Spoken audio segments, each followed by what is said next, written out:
Hello everybody, my name's Alissa. I'm so happy to be here today to kickstart my channel Sol Lace. I'll be showing you how to do this fun lace making technique in a series of step-by-step videos.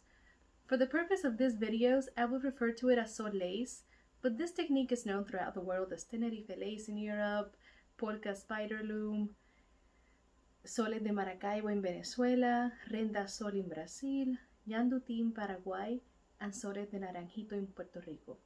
And every place has their own variations and techniques. I learned how to make soles years ago in Puerto Rico with my mom, and that's what I'll be teaching throughout this video series.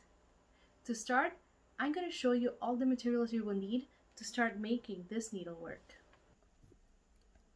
You will need a sol or a Tenerife lace cushion,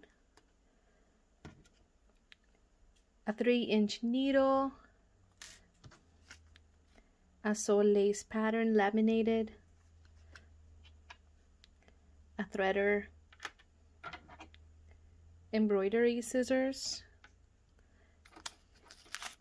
pin needles, and a ballpoint needle, and last but not least, mercerized thread. You can definitely choose the size you would prefer, but for these videos we either do size 12 or size 8 or 40 or 20 depending on the thread you use. You can find all of these items at my Etsy store Junelli Sol, so be sure to visit us there and check us out on Instagram. Don't forget to hit subscribe on my channel Sol Lace. Thank you so much for watching. Until next time.